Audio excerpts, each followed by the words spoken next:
back to what you were saying about the people working in restaurants, and it's kind of a stepping stone to something better, and so on and so forth.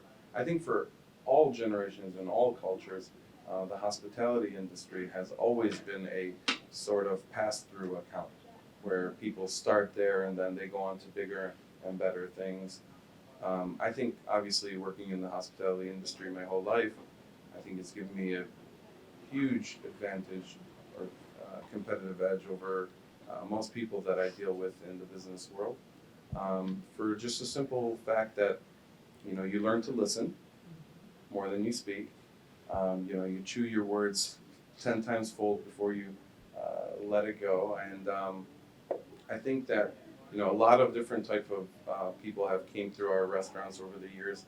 We currently employ a little under 110 people with the Elamir umbrella. And I don't think I would be able to manage that if I didn't start off as a dishwasher, because that's where my dad sent me when I told him I wanted to work for him. I was gonna say the same thing. When I was a kid, my dad brought me to the restaurant and we had to wash dishes. I came And we learned how to wash just dishes. kind of how I'm dressed up now in slacks and a button-up shirt. My dad's like, "Okay, you're here to work?" I said, "Yeah." He's like, "You're gonna start there first, because if you're not willing to do something yourself, I don't expect you to ask somebody to do it first." So he wanted me to kind of just go through the entire motions. And this is, by the way, I graduated from University of Michigan, so I did this while I was in school. So yeah, I think the restaurants are a great stepping stone. It is a pass-through business. People don't spend their entire lives in it.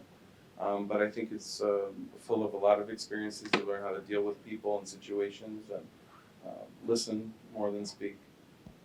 But I think specifically like for our community though, I mean, it served, with your dad's restaurant, with Uncle Sam's, Ronnie with your store, like when you're bringing, people are coming, into America, they need help, they need a place to work. And these were places to go which could get you started and in some cases led to bigger and better things. We had an electrical engineer one day work for us, came from Syria. Couldn't work here because he was still making up some of the classes. Our microwave broke and he took it apart and fixed it. And that was the day I realized, I'm like, wow, a lot of these people that work for us are immigrants and they're not able to work in the field that they studied abroad. And some of them were never able to complete it and some were. And it just goes to show you, you can never really judge a book by its cover.